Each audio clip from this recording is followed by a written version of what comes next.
François Bon, atelier d'écriture, à l'atelier hebdo. On est dans un cycle que j'ai intitulé Histoire. On a fait une première phase, 6 approches, plutôt avec des fragmentations, des accumulations pour à quel moment, depuis la matière qui possiblement est la nôtre, qu'on en dispose ou qu'on aille la chercher fictionnellement ou fictivement, la notion même d'histoire qui se déploie et se construit nous relaye en tant qu'auteur et induit de façon autonome le développement de la structure ou de la composition du livre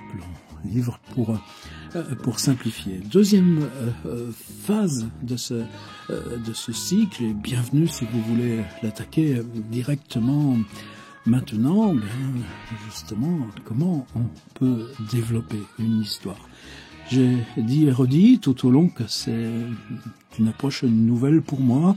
Moi, je suis plutôt de cette école qui considère que on accumule et qu'à un moment donné, bon, que ce soit Céline, que ce soit Marcel Proust, on a tellement d'éléments de génétique là-dessus. Céline, le plus simple, avec cette corde à linge pendue au-dessus de son bureau, les liasses des différents textes, des différents ensembles accrochés par des pinces à linge, et puis on les change de place, on en refait un et on le recompose. Il y a d'autres auteurs qui installent là sur un mur toutes leurs différentes pages. Il y en a qui font ça au sol. Chez Marcel Proust, les séquences, par exemple, pour moi la plus emblématique, ce serait celle des repas chez les Swann avec l'auteur Bergotte, où on invite spécialement le petit narrateur. On a 10-12 pages, enfin en tout cas dans les formats Pléiade, et on s'aperçoit que c'est à la fois la première fois que le narrateur est invité chez les Swann, parce qu'il y a Bergotte et que Odette lui propose donc la rencontre, mais que c'est l'ensemble des 5 ou 6 ou 8 occurrences de ces invitations, de ces dialogues, et qu'ensuite, dans l'ensemble de la recherche, même là sur les 2 ans dont il est parlé, on ne reviendra plus sur ces repas avec Bergotte. Donc qu'il y a de linéaire dans le mouvement de lire un livre, c'est l'organisation de cette architecture d'éléments autonomes, et que, évidemment, tout l'art de cette architecture, c'est de rendre invisible dans la progression linéaire qu'elle est faite d'éléments hétérogènes et discontinus. Inversement, c'est la façon, j'allais dire hétérogène et même composite ou hétéroclite de ces éléments qui refournit l'avancée linéaire précisément par l'écart, la distance, son élan et sa manière d'avancer. C'était le principe de ce cycle, c'est ça le reste. Et ce mot d'histoire, pour moi, il est associé à un livre qu'on a déjà utilisé, je vais en parler, Christoph Ransmayr, écrivain autrichien, il a mon âge exactement quelques mois près.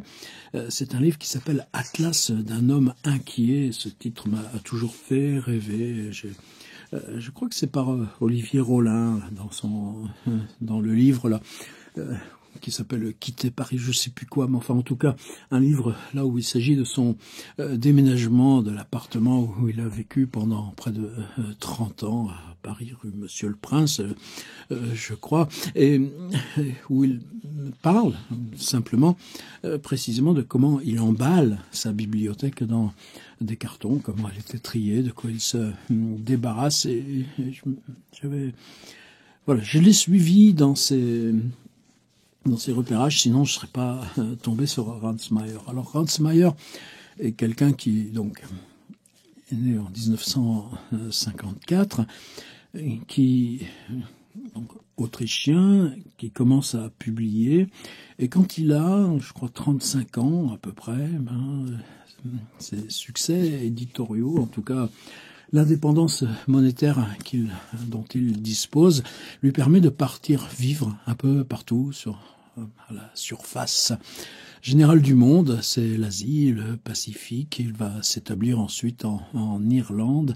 Et ce livre, Atlas d'un homme inquiet, vient un petit peu en conclusion de cette, je dirais, vous savez, la formule de Dante, au milieu du chemin de ma vie, donc de 35 ans jusqu'à ses 60, on arpente avant de se fixer, d'avoir un regard rétrospectif, je sais pas, mais on peut considérer là, avec le tout petit prologue qu'il installe en début de livre, qu'il y a eu comme ça un moment de fissure qui contraint à ce regard rétrospectif.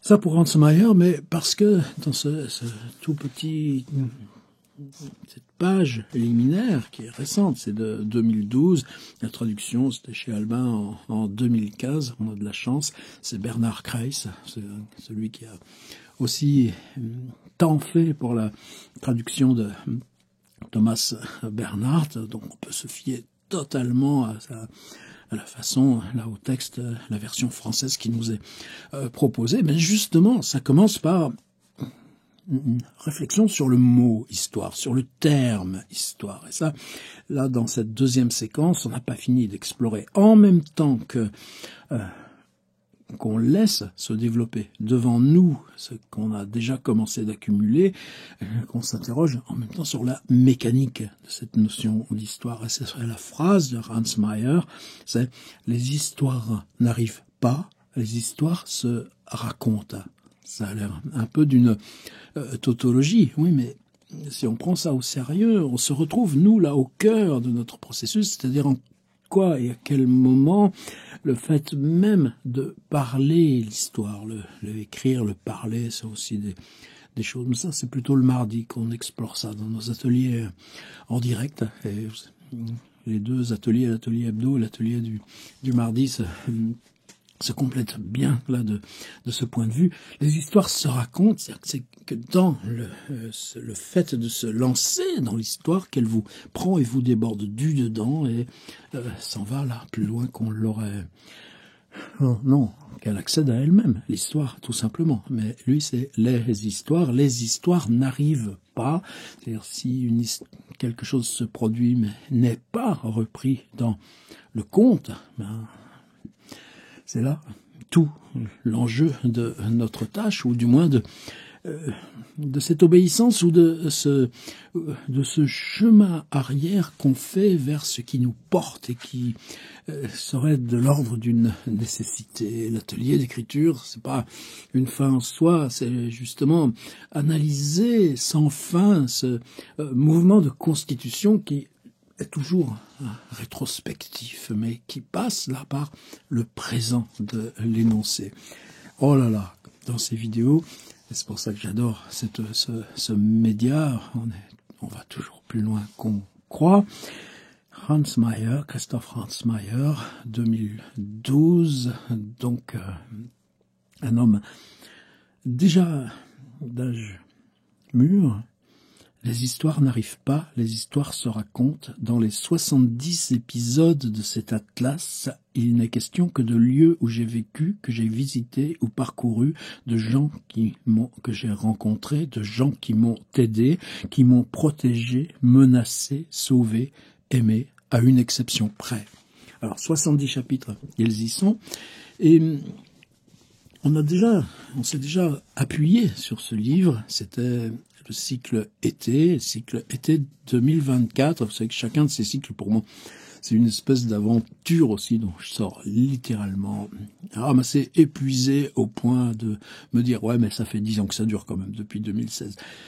Se dire oh, non jamais plus je ferai ça, oh là là jamais plus. Donc l'idée à chaque fois en rebrassant les cartes formelles de ces cycles été, en 2024 j'étais parti dans l'idée de avoir une densité qui tient à la rapidité. Donc on avait fait 40 propositions d'écriture, ouais.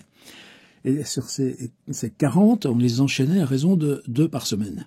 Une fois le dimanche, une fois le mercredi. Et je m'y suis tenu, je crois que j'ai fait une fois, j'ai recouru à un joker. Donc ça nous faisait ouais, quelque chose de un rythme extrêmement soutenu. Et c'est tout à la fin du cycle, je crois que c'était la 37e proposition des 40 que j'avais proposé. Donc cette forme, cette grille formelle, cette fragmentation en 70 blocs que nous propose Ransmayr, mais oui, c'était une fin de cycle, c'était une manière de dire voilà ce qu'on a fait, maintenant est-ce qu'on peut l'élargir, est-ce qu'on peut donner perspective? Et là, ce serait presque le contraire.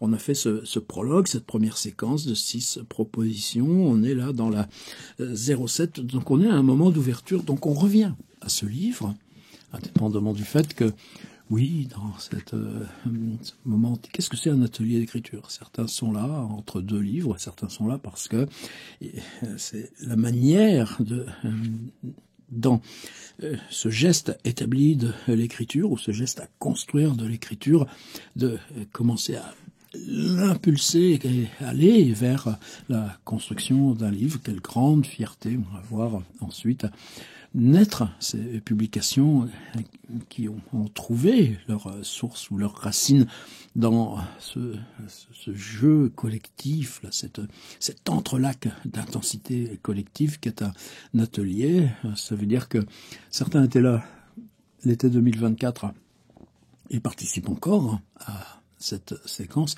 et d'autres, ce n'est pas le cas. Donc, dans tous les cas, pour moi, maintenant, on s'approche petit à petit d'une fresque un petit peu globale. C'est certainement quelque chose de plus de 240 propositions en ligne avec les vidéos, les documents d'appui, etc. Et je commence à sentir matériellement cette notion d'outil qui m'importe, cette structuration, composer un paysage d'outils. Ensuite, on peut mettre un livre ou un autre à cet endroit-là, peu importe. Mais cette question-là, je crois qu'il ne s'agit pas de dire bon, qu'est-ce que je ferai la semaine prochaine, et puis on ajoute encore un autre. Qu'est-ce que je ferai la semaine prochaine, encore un autre. C'est se dire, dans ce paysage, si on reprenait la fouille à cet endroit-là, si on reprenait le creusement ou cette petite frontière entre l'autobiographie et la fiction, entre la question du voyage imaginé, le souvenir du voyage, tout ce qu'on a travaillé, la question d'enfance, quand on avait opposé enfance de Sarraute et enfance berlinoise de Walter Benjamin, avec tous ces croisements, tout ça. Évidemment, c'est des choses qu'on ne laisse pas arrière de soi, qui deviennent petit à petit le grand tableau, et donc j'ai vraiment aucun doute ou aucune hésitation à reprendre Christoph Ransmayr. Alors, comment ça marche? On est donc avec 70 chapitres, chacun avec son titre. Le travail des anges dans la forêt de Cologne, la beauté des ténèbres tombées du ciel nocturne, ainsi de suite. Vous voyez que les titres, la chance et l'océan calme, n'indiquent rien de où c'est sur la carte, de quelle période il s'agit, ni de quel lieu du monde il s'agit. La pêcheuse à la ligne, ça pourrait être partout, présumé coupable, calligraphe. Je suppose qu'il y a même une table des matières ensuite, que la table des matières ne nous en dit pas beaucoup plus. Si, la table des matières, tiens, donc voici ce genre de choses qui pour nous est important en réfléchissant à comment, c'est pas la question d'aller s'incliner devant Ransmayr, même si on a toujours gratitude à ce cadeau qu'est un livre, c'est se dire en quoi là, l'expérience arbitraire qui est la sienne, pour nous, peut devenir encore expérience arbitraire, mais que cette expérience arbitraire soit la nôtre. C'est-à-dire comment accéder soi-même à cet arbitraire qui sépare le livre de nous-mêmes. Mais là, dans la table, donc c'est certainement pas un geste qui dépend du traducteur, c'est forcément un geste qui relève de l'acte octorial au bout du monde. Isla Salas et Gomes, Chili. Champ de territoire, Chine. Herzfeld, Brésil. Cueilleur d'étoiles, États-Unis. Le Pont Céleste, Maroc. Mort à Séville, bon, Espagne, ça, normal. Fantôme, Islande, extinction d'une ville. Grèce, tentative d'envol. Nouvelle-Zélande, attaque aérienne. Bolivie, plage sauvage, Brésil. Homme au bord de la rivière. Autriche, son pays natal. Tiens, là, le voyage est plus réduit. Dans les profondeurs, République dominicaine, dans la forêt de Colonne, Turquie, le beauté des ténèbres, Autriche, retour. Les règles du paradis, Pacifique Sud, la face cachée du salut, île Maurice, waouh, le non-mort, Russie, Irlande, Costa Rica, Indonésie, Autriche, Hong Kong, Turquie, île de Pâques, Paraguay, Tibet, Bali, Sri Lanka, Autriche, Costa Rica, Indonésie, Autriche. Donc vous voyez qu'en même temps, ce que nous apporte là, cette composition des 70, c'est que à la fois on élargit, c'est la carte du monde, et à la fois il y a toujours cet enracinement avec cette percussion. Autriche, Autriche, Autriche, même s'il y a plusieurs fois Costa Rica, plusieurs fois Brésil, c'est comment se réapproprier. C'est inconnu, j'allais dire préalable, qu'est le lieu d'origine. Alors comment fonctionnent ces chapitres? J'ai pas été revoir la vidéo et la proposition de l'été 2024, la proposition 37. Vous avez le lien, bien sûr, je le redonne. Vous pourrez aller lire les contributions aussi de l'époque. Je m'étais accroché vraiment à ce que propose Ransmayr. Chaque fois, chaque bloc commence par « je vis », donc voir, passé simple, avec un « je ». Je vis. C'est pas j'avais vu, je vis. C'est-à-dire le passé simple, c'est-à-dire qu'on transporte la caméra temporelle et à l'instant même où on l'installe, je dirais le passé simple inclut comme une sorte de présent à distance temporelle. Ce qui n'est pas le cas de l'imparfait ou ce qu'on nomme nous passé composé. C'est compliqué ces histoires de temps, mais le passé simple c'est un des outils les plus compliqués puisque même rebattu de notre grammaire et ça allemand ich sah, je vis ich sah, ce grognement, ce truc qu'on racle là du ich sah, allemand, je dirais qu'il ouvre forcément à la suite, tandis que le je vis, lui se coupe plutôt. Mais ça, c'est Bernard Kreis, et de toute façon, je dirais, c'est tellement élémentaire que pas d'autre chose. Je vise un rempart de sacs de sable, une barricade d'un seul tenant ne présenteront pas le moindre point de passage dans une ruelle de New Delhi. Je vis 4 avions de chasse monomoteurs qui volaient tout près de la surface scintillante du lac de retenue de San Sebastian. C'est-à-dire que le lieu vient presque de façon secondaire, en fin de la phrase incipit de chaque bloc, mais ce « je vis », c'était ça la proposition de départ, c'était « il reste quoi ?» C'est quoi l'image ? Et ce petit fragment d'image, c'est lui qui organise le voyage. Je vis un homme endormi dans un pré au bord de la... Et là, on a le nom de la rivière, la Traone, une rivière qui coule dans les Préalpes. Je vis un porteur de croix sur un chemin de terre qui serpentait en direction d'une chaîne. Je vis un accordéoniste.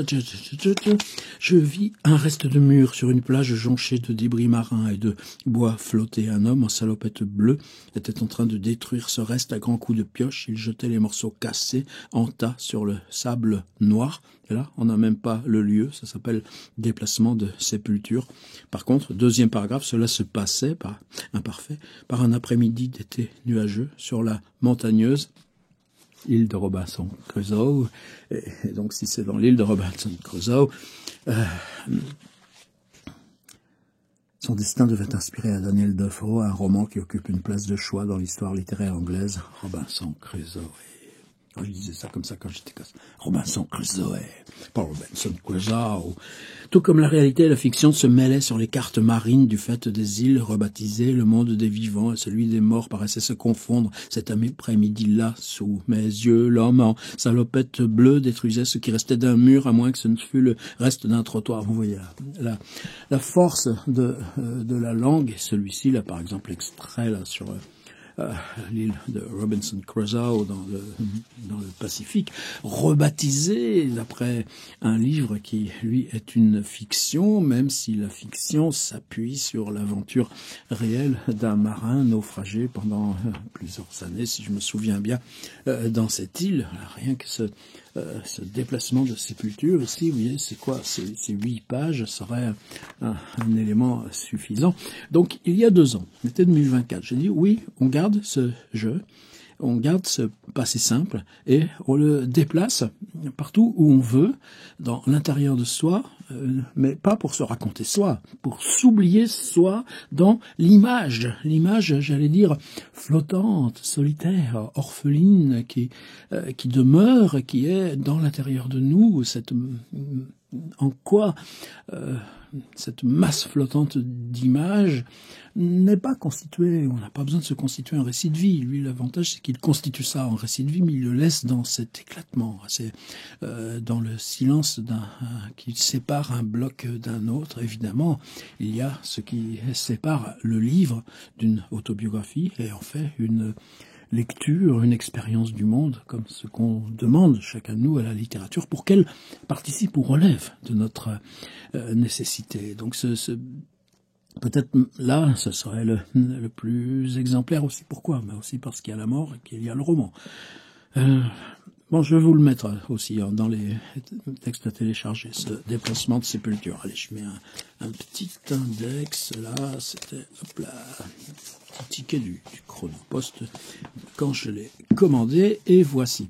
Alors, évidemment, on va pas reprendre exactement, parce que là, nous, on a justement travaillé sur les questions enfants, sur les questions voyage, sur les questions autobiographie et fiction, et là, on est dans quelque chose qui s'appelle histoire. On a beaucoup travaillé sur la question des personnages, et je me suis attaché dans les propositions, là, donc, de 1 à 6, à une idée, a priori, si fragile, ouais, mais justement, qui a révélé après coup, là encore, en quoi précisément, c'est ça le mystère qu'il nous faut installer comme une mécanique vivante, tremblante, qui, elle, va appeler à son propre élargissement ou développement. C'est en quoi c'est locuteur qu'on installe. Je préfère l'idée de locuteur plutôt que de personnage, même si cette frontière locuteur-personnage, c'est aussi quelque chose qu'on va devoir explorer là dans cette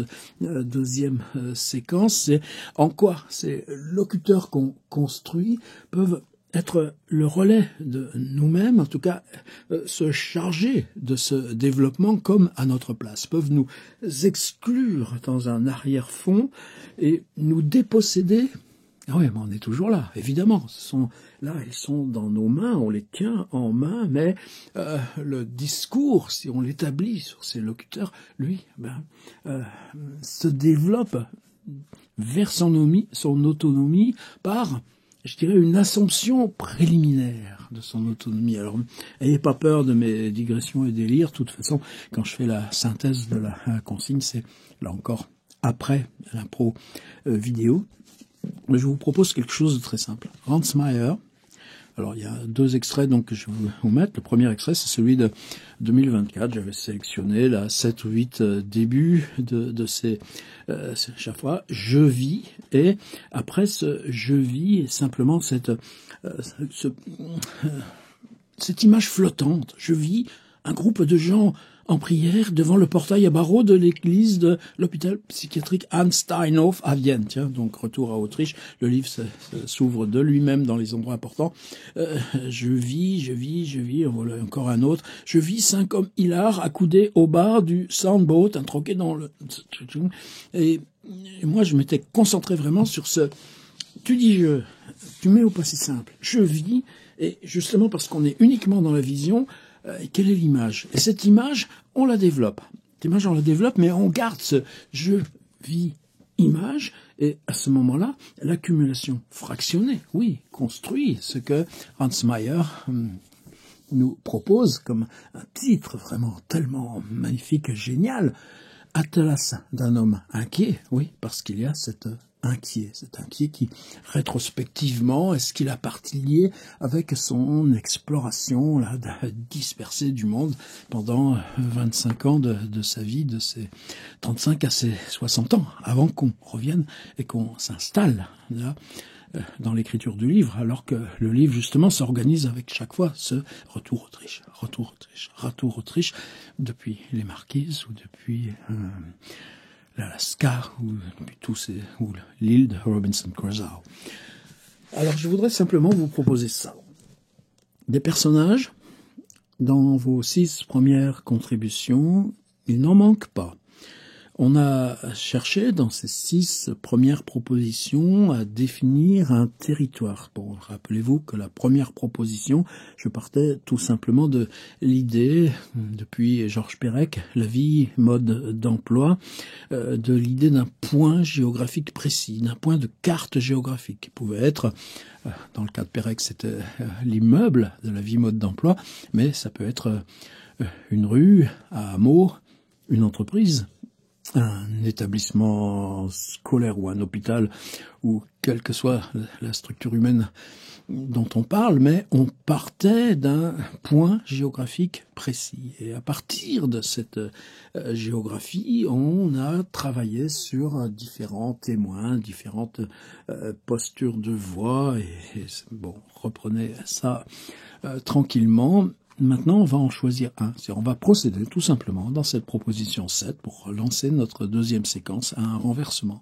Cette fois, on prend un personnage ou un locuteur. Évidemment, je dis un en tant que générique, locutrice, narratrice, personnage masculin, féminin ou hors toute spécification de genre. C'est encore tout un autre problème non, voir les forces de Laura Vasquez qu'on a traversé aussi là dans nos mardis en particulier. Ça veut dire qu'on va dire non plus je, mais elle ou il ou on. Non, ça ne marchera pas avec le on, mais restons simples, gardons le elle, gardons le il. Et est-ce qu'il nous faut garder le passé simple? Non, on peut passer au présent. Il voit, elle voit.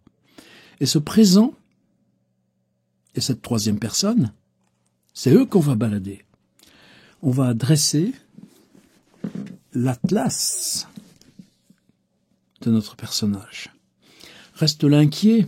C'est le personnage qui sera inquiet? Non. C'est nous, puisque nous on écrit et que nous on le fabrique. Si on n'était pas inquiet, on aurait le droit de le...